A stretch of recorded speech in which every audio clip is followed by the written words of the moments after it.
This is Lisa from Mobile Tech Review, and today we're doing an Android tablet smackdown between two Tegra 3 quad-core Android 10-inch tablets. Over here we have the Acer Iconia Tab A510, brand new, just came out at the end of April 2012. And here we have the Asus ePad Transformer Prime, which made quite a splash when it came out at the beginning of this year. Technically the end of last year, but gosh, there were probably only a couple thousand in stock at the time for sale. But anyway, it was the first Tegra 3 tablet. Now both of these are running on the same CPU, you're going to get the same performance empirically speaking, other than any software optimizations or differences, and both manufacturers really didn't do much to change the UI on this or do any overlays or anything like that. So you're talking about same CPU, same GPU, same baseline performance therefore. The Tegra 3 is pretty exciting, of course, because it is a quad-core CPU, or technically it's a quad-core plus fifth companion low-power core with NVIDIA graphics, GeForce Mobile graphics on board. So these guys are currently the most powerful tablets on the market. Now, the Asus Transformer TF300 will be coming out shortly, and that one has a slightly lower clocked Tegra 3. It should be in the same ballpark performance, slightly lower GPU clock speeds, but overall, again, pretty similar. And we'll be doing a comparison smackdown with that one too, don't you worry about that. Now, price-wise, the Iconia Tab sits in between the Transformer Prime, which is Asus's high-line, and their TF300, which is their lower-end 10-inch tablet. The Iconia Tab is $449, though Amazon is already selling it for $429, which is a pretty good deal, really, for quite a powerful full-feature tablet. Transformer Prime, also both of these, with talking about the 32-gig configuration, is $499, and the TF300, the lower-end Asus tablet, is going to be $399. Now, obviously, in terms of overall size, you're looking at pretty much the same thing here. They're both 10.1-inch tablets. They both have 1280 by 800 displays. The Transformer Prime, of course, is one of the lightest tablets and thinnest tablets on the planet right now, especially since the new iPad got a little bit thicker and heavier than the iPad 2. It's 0.32 inches thin, which is quite thin, and it weighs 1.3 pounds. And the Acer Iconia Tab is 0.43 inches, so a little bit thicker there, and it weighs 1.54 pounds. Now we're going to forgive it in this case for weighing a little bit more because it has an immense battery inside, 9,800 milliamps. That's about 36 watt per hour battery versus the 22 watt per hour battery that's in the Transformer Prime. So you can guess who lasts longer here. It's the Acer Iconia Tab, whose battery power is almost equal to the Transformer Prime, plus its optional keyboard dock that has a battery inside. Now you can watch our video reviews of each of these to see them in detail, but we'll just give you a side view here for comparison so you can get the idea. The Iconia has their usual kind of flattened off edges. It has their standard distinctive look for styling. They're not the most styling certainly on the planet. And here we have the Transformer Prime, which is clearly thinner. Now if we take a look at the back, that's where the real show begins. This is where the Prime takes off a bit because we have this swirled aluminum back here, which looks pretty cool, versus the soft touch black stippled finish that the Acer has, which actually feels very good in hand and is pretty grippy, so I'm actually not going to complain about it. But from absolute chi, which is more stunning looking and striking, certainly it's going to be the Asus. Now, the drawback with the Asus is, oddly, you think this is metal, so this one should be a lot more durable. This actually scratches fairly easily, and the soft touch finish on this, no, not so much. The other challenge with the Asus is because they went with those really nice rounded corners, kind of taking on the iPad 2 at the time, the ports and controls are very poorly protected. Now it's a little bit hard to see that on the camera, but maybe you can see there's a bevel here. So this is your micro HDMI port, leaving the cable, sometimes the metal connector, actually a little bit exposed and a little bit prone to breaking off. This is the micro SD card slot here, and you can see the card is actually sticking out a little bit from the side of the chassis, which has made a couple of Prime owners crazy because you bump on it and it has the usual auto eject mechanism, and it shoots out, so you might lose your micro SD card. And lastly, the dock connector here, once again, is not very well protected, and some folks have actually broken those with their charger cords kind of thing because, well, it might be pretty, but it's not so super protected.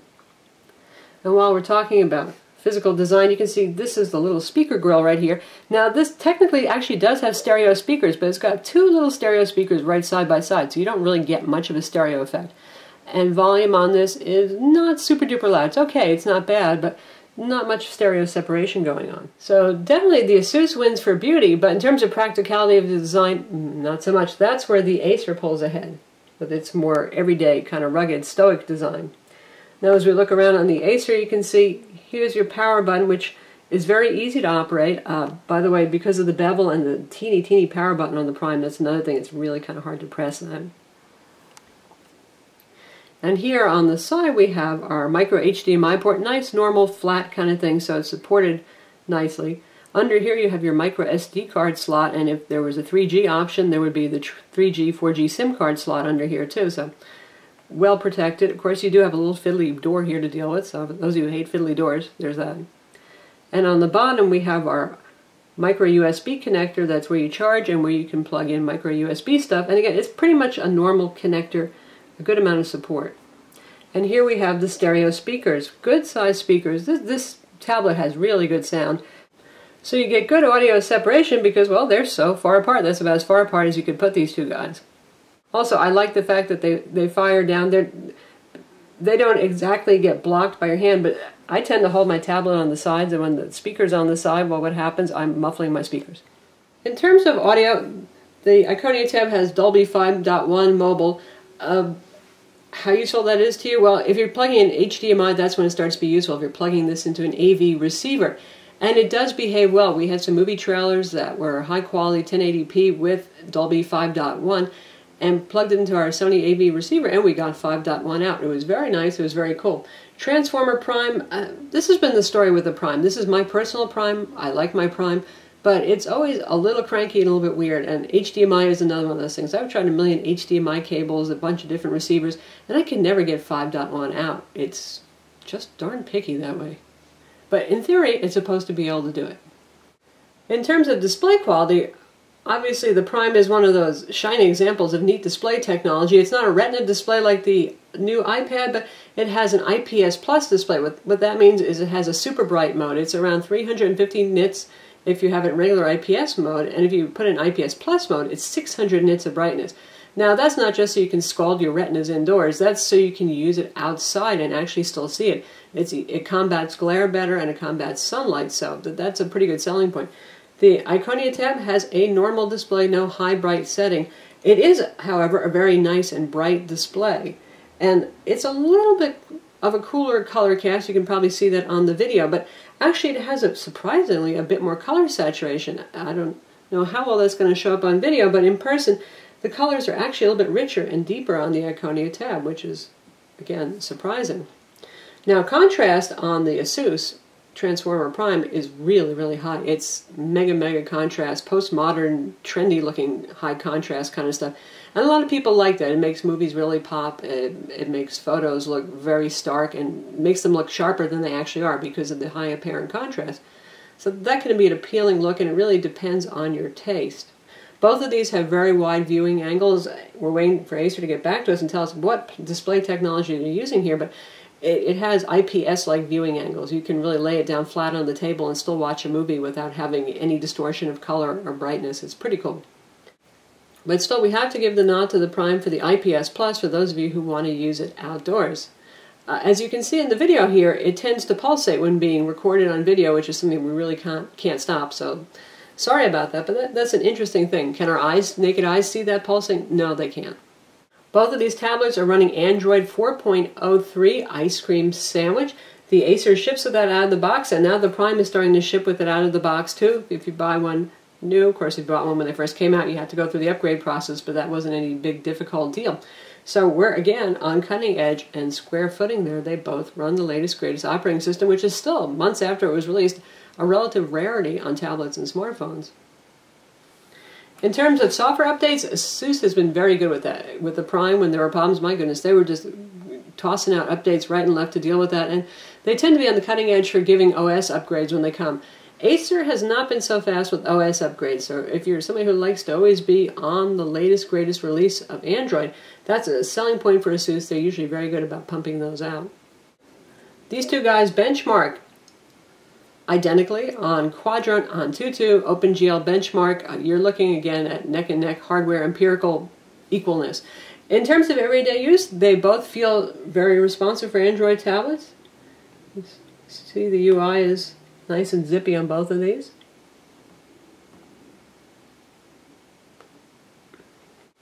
In terms of UI customization, as I said, there's really not much going on here. It seems like Google is frowning on a lot of UI customization on top of ice cream sandwich tablets.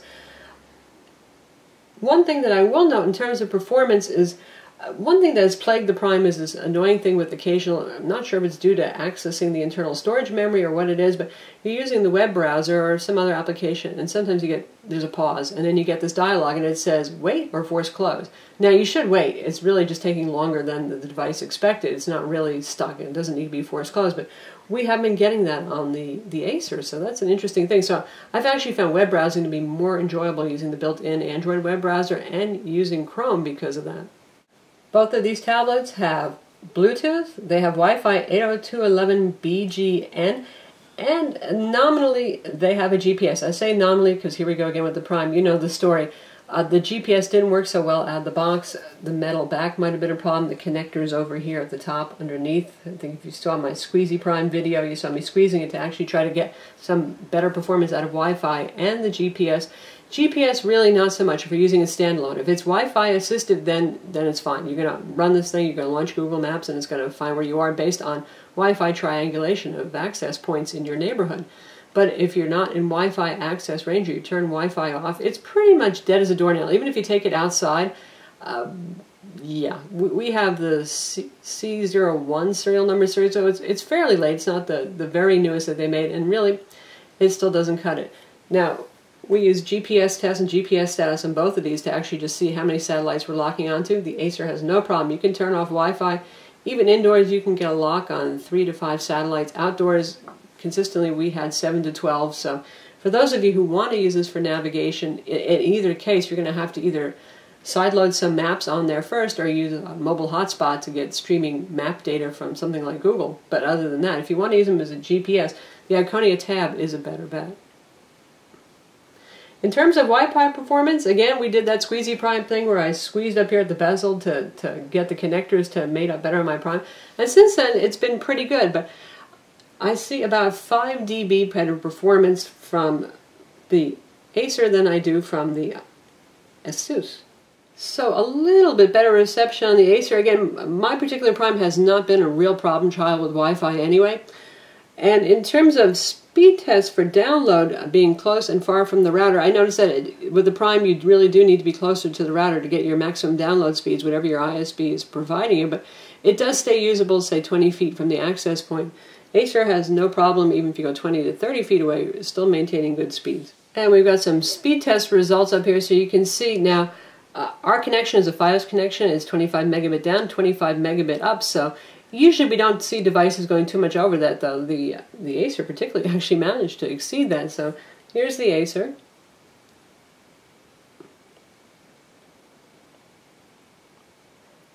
And the topmost number, we were actually about 24 feet away from the router with one wall in between, and the speed really didn't change much. So again, with the 25-25 connection, that's pretty good. Don't know why we got a low upload number here, but we got an insanely high download speed there, so you know, a little this, a little that, I suppose. And here, see, we've been testing our Prime a lot more lately. You can see more variability, but overall the speeds are not quite as high, but they're not terrible either. So we're not talking about, oh my goodness, it's terrible, it's unusable, that kind of thing. In terms of gaming, they're both equally capable. Again, you got that Tegra 3 CPU. You can play Tegra Zone games, which are designed for Tegra 3 tablets. That's pretty cool. And for non-Tegra games, there's a selection available for each. Gameloft has typically been supporting Acer for some reason better than the Asus Transformer and Transformer Prime, but there are about 11 games listed right now for the Transformer Prime if you're a Gameloft fan. In terms of video playback, again, you're looking at the same capabilities other than the fact that the Prime is a little cranky with that HDMI out and doing Dolby 5.1 for those of you who want to plug it into an external AV receiver, but they're both equally capable. They can both do Netflix, they can stream YouTube, they can do Amazon Prime Video using the Adobe Flash player in the built-in web browser. In terms of stability, now I've had that Prime for several months and I've only had the Acer for a week, so we're still doing tests on that, but so far the Acer has been more stable for me. I see fewer force quits and strange force close error messages, that kind of thing that happens from time to time on the Prime. Doesn't happen, 5 times a day or something like that, not terrible at all, but about once a day in the Prime I see some kind of error message, whereas I've only seen it one of those once in 5 days on the Acer, so that's pretty good there. And overall, again, with the browser speeds being a bit better, not having that wait or force close thing going on, I feel like the Acer is maybe, because they waited several months before coming out with this, a little bit more stable and polished out of the gate. And that leads to really who these devices are for. I mean, they're only $50 apart, let's face it. If you want the gorgeous, skinny, metal back Prime, that's certainly understandable for only $50 more, and that IPS Plus display. It's got a lot of sexy hardware going on there, but I think the target markets are a little bit different here. For the Acer, you're talking about a tablet that kind of just works. It doesn't have the problems with Wi-Fi or GPS. It's a bit more stable, that kind of thing. So it's for those of you who don't have to have the most cutting-edge, sexy design, but just want a tablet that trudges along every day. For those of you who are into high performance, best possible specs, you're willing to tinker with your tablet a little more, boy, the Prime is very rewarding in that case.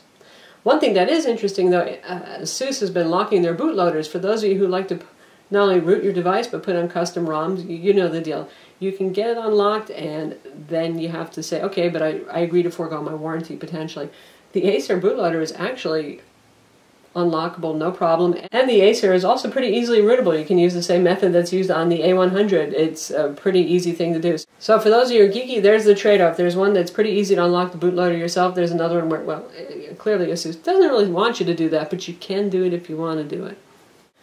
Now, both of these tablets support USB host. What does that mean? That means you can use USB peripherals like keyboards, mice, flash drives, NTFS formatted self-powered hard drives even, which is pretty cool.